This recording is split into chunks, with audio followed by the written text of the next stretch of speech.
Dear brothers and sisters, who all face the common problem of being excluded within the class of scheduled communities in terms of access to the reservation seats and other resources vis-a-vis our own fellow beings who claim to be also part of the scheduled classes.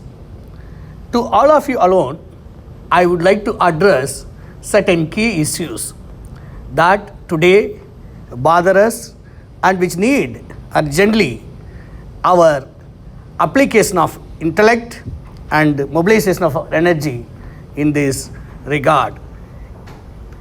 Why such an important engagement of our intellect and concerted action is called for is the immediate context of the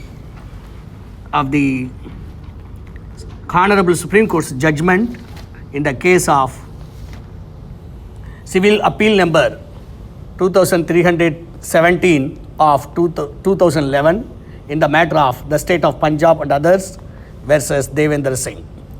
In this fundamentally important judgment, the Honorable Supreme Court has upheld, pronounced a very important path-breaking judgment. That judgment in itself is in the spirit of Ambedkarite philosophy of liberating the masses from the yokes of slavery, and that judgment is for the first time laying down a legitimate constitutional and legal ground apart from many moral grounds as to why we should go for categorization or subcategorization, subclassification, internal rationalization, internal reservation or reservation within reservation of the seats that are allotted to the class called scheduled classes, which is notified by the President of India. This judgment throws abundant light as to the artificial characteristics of the list that has been created by the President and notified by the President. There is nothing in the list of communities to be included in the scheduled caste to say that they are inter se one and the same class. It is an artificially created class insofar as it is compared and contrasted with the dominant castes that are operating in this country. Otherwise, the list of names of castes or classes that find, communities that find their name in the schedule that is attached to the Constitution is totally a motley crowd of different communities. It is totally a mere enumeration of communities that faced a common problem of untouchability in the hands of the Savarnas, and beyond that, this class of people who find themselves in a schedule is not a homogeneous class. Dr. Ambedkar, while arguing about the homogeneity matter in his path-breaking article, Caste Mechanism, Genesis and Development of Caste, in that article, Dr. Ambedkar says that amalgamation can never be the sole criterion of homogeneity as predicated of any people. Ethnically, all people are heterogeneous. Kindly note this very, very, very important point of Dr. Ambedkar. He says that mere amalgamation can never be the sole criterion of homogeneity as predicated of any people. What does this mean? This means that we are amalgamated into, even the question of amalgamation doesn't arise in the case of the list of communities that are notified by the President of India as scheduled communities. There is no amalgamation of these communities merely they are an enumeration of communities that face the problem of untouchability or any kind of disabilities in the hands of the Savarnas, those who believe in Varna system, Manu system. So, the list of communities that have been enumerated in the schedule notified by the president is not even an amalgamation of communities, but rather it is a mere enumeration. Even the judgment of E.V. Chinnaya says that it is a conglomeration of communities put under the schedule called schedule caste notified by the President of India. If that is the case, then the argument that we are a homogeneous class gets further whittled down, diluted, and becomes meaningless if we take even by the standard expressions used by the E.V. Chinnaya judgment and the purpose for which it has been created. If you see, the wordings used or the expressions employed there are merely the words enumeration of communities. Enumeration means what? Giving a numbering. How many number of, like 1, 2, 3, that is called enumeration. And that enumeration is done in an alphabetical manner. So it doesn't give any priority to any community in terms of any access to the benefit of reservation. The communities that are scheduled under the figuring in the scheduled caste, in no way any particular community can claim priority over the others just because their name is found in the alphabetical list as first or in the middle. So it is merely an enumeration of all those who are eligible to be under the schedule called schedule caste. And it is a conglomeration. This is yet another expression used by E.V. Chinnaya judgment. What is the meaning of conglomeration? Merely a collection of certain items, certain people. So if the criterion of enumeration, the criterion of conglomeration itself is indicative of the fact that there is no homogeneity per se among the various communities that are grouped under this schedule, except that they are in comparison to the caste Hindus or a class unto themselves. Otherwise, per se, there is no homogeneity. And here is that the argument of Dr. Ambedkar becomes very relevant, that even amalgamation can never be the sole criterion of homogeneity. Amalgamation means mingling together, mixing together, keeping together. This itself doesn't mean that this is a valid means for attaining or claiming homogeneity as predicated of any people. So Dr. Ambedkar gives even a far more standard proof that even if you have amalgamated people into one group, it doesn't mean that it is a valid criterion to declare them as a homogeneous people. Why Dr. Ambedkar says this argument? Even amalgamation will fail to create a class of homogeneous people, because Dr. Ambedkar says in the subsequent sentence, ethnically all people are heterogeneous. This should rest the entire matter to be settled as we are all ethnically, the Madhigas are ethnically a different people from the Malas. Similarly, the Malas are different from the Madhigas ethnically. So also the case of Rellis, so also the case of Mahars are ethnically different from the Madangs, and the Madangs are ethnically different from the Mahars. Like that, if you extend, the Madhigas in Karnataka are ethnically different from the Holayas, the Arundadiyas are ethnically different from the Parayas in Kerala, and the Parayas are ethnically different from the Pulayas, like that. In Tamil Nadu, the Sakya Kuleyas, the persons who belong to the Kul of Sakyas, that is Lord Buddha's clan, the Sakya Kuleyas, also called as Arundadiyas. Arundadi means the sun goddess of light, which is the name of Mahamaya, the mother of Lord Buddha, and which in turn comes to refer to Lord Buddha as a metaphorical name.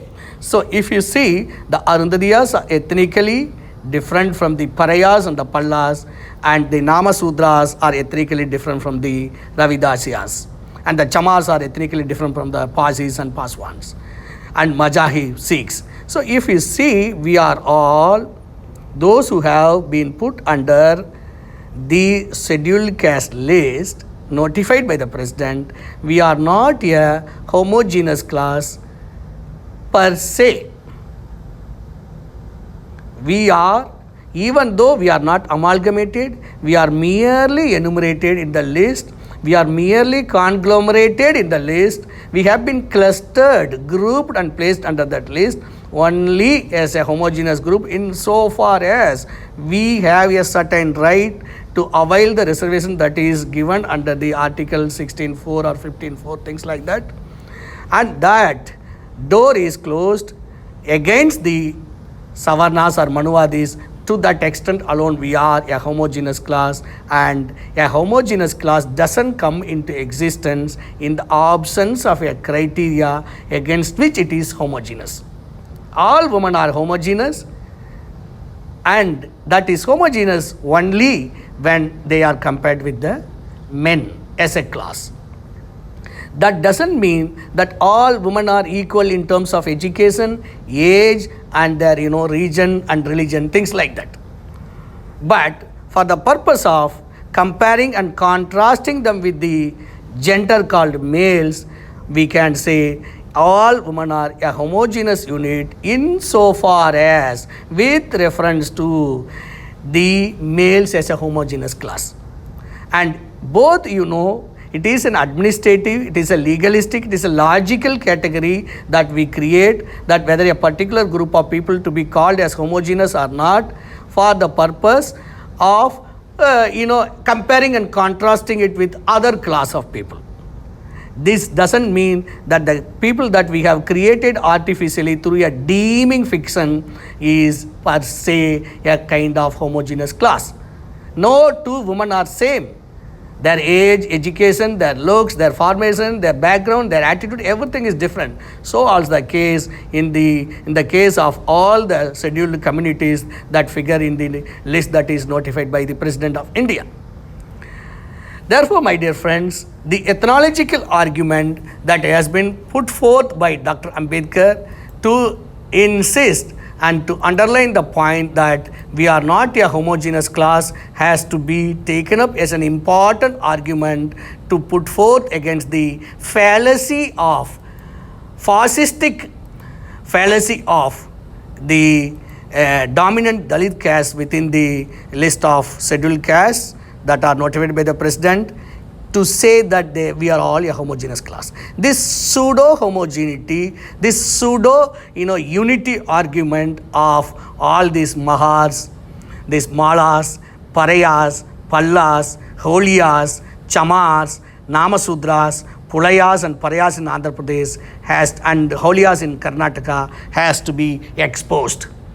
You have to be very clear and dig deep into the various writings of Dr. Ambedkar to bring out how the castes themselves are not a homogeneous class, and for what purpose a class can be artificially constituted as a homogeneous class, and once that purpose is lost, once that criterion is lost, then it is no longer relevant to call a particular class as homogeneous. Now, for the purpose of giving separate electorate or separate reservation, the ex-untouchables have been grouped as a homogeneous class vis-a-vis the touchable classes. That is the only thing, criteria by which we constitute a homogeneous class, and thereby we have been placed under the list of the scheduled communities notified in the constitution, annexed to the constitution. But that doesn't itself mean that we are inter se a homogeneous group of communities.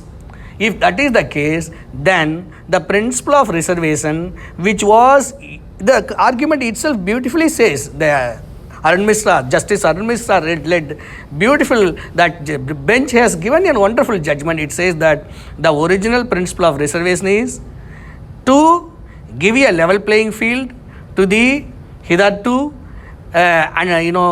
hitherto those people who have been not given access to education and employment vis-a-vis the those who are dominant or backward classes. Therefore, it is earmarked for the scheduled classes.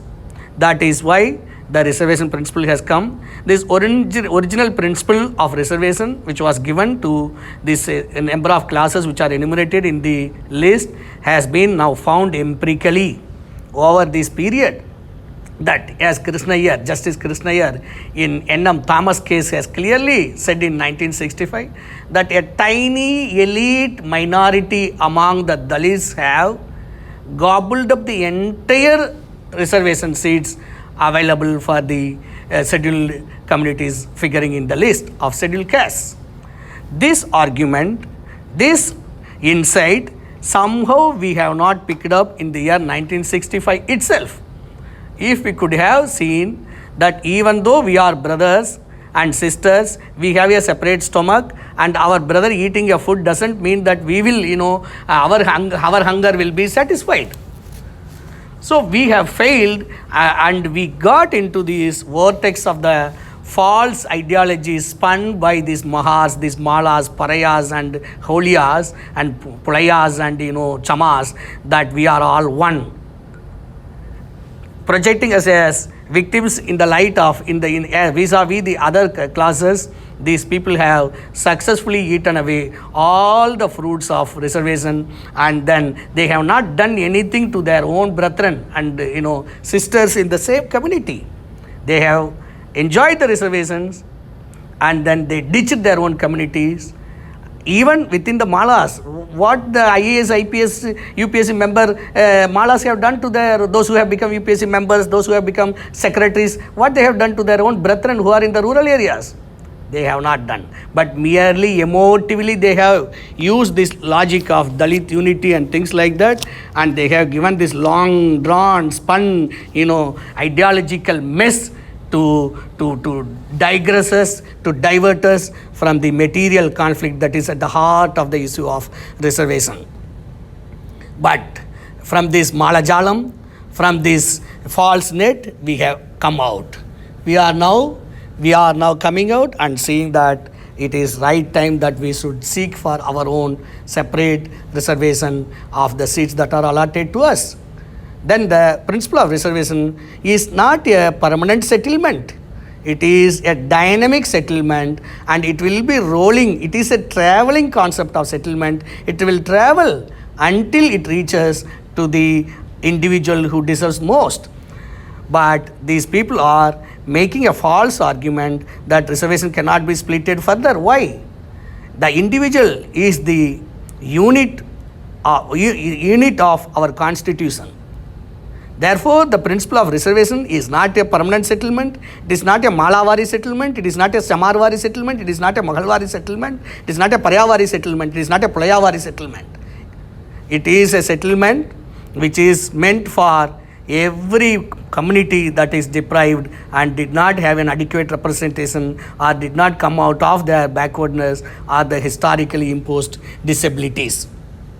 So then, reservation is a dynamic resettlement principle, and whatever has been wrongly settled so far is being resettled or proposed to be resettled in the wonderful judgment of Justice Arun Mishra-led bench, in this case of State of Punjab versus Devendra Singh.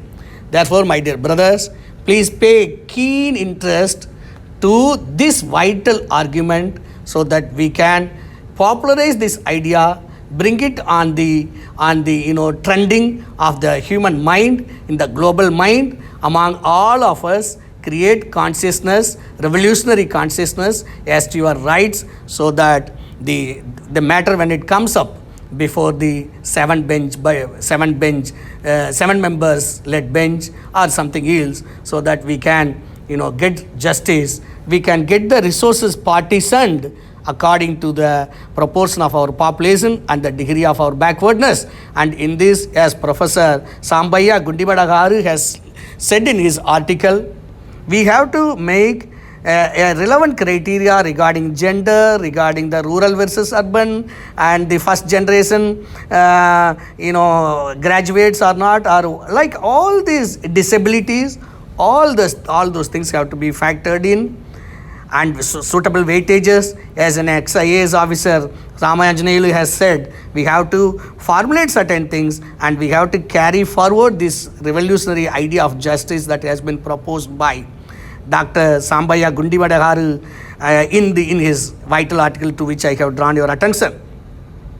Therefore, my dear brothers and sisters, please beware of the homogeneity, fallacious and pseudo unity argument put forth by our own brethren who are only patriotic to the extent of talking about Ambedkar and Lord Buddha in so far as it comes to the ideas, and when it comes to the matter of sharing the resources, they are so much Brahminical, monovistic, casteistic in their approach.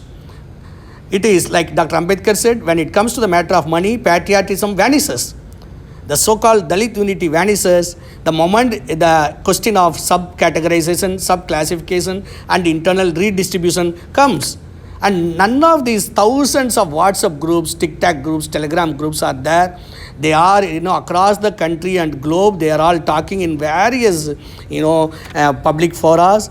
All these Mahars, Malas, Parayas, Pallas, Holiyas, Chamars, Namasudras, all are keeping a criminal silence regarding the wonderful judgment of Justice Arun Mishra led this bench. They are keeping a kind of studied silence about this judgment, and they act as if nothing has happened, because by being silent, they want to kill this issue. Dr. Ambedkar says, you can kill by untouchability, that is one technique, and another technique which I said, kill by being silent. They want to kill this issue of internal democratization of resources and reservation by being silent about it. There is nothing noble about their silence in this. It is a criminal silence. When there is a duty to speak, if you keep quiet, under IPC, you are liable for the act of being criminally silent. That is what all this creamy layer, which is nothing but a criminal layer insofar as social justice and social redistribution of this democratization of reservation power is concerned, they are keeping silence. My dear brothers, Madhihas, Sakya Kuleyas, and many other, brethren in this country, sisters in this country, beware of these pseudo Ambedkarites and pseudo Buddhist, claimants. Thank you.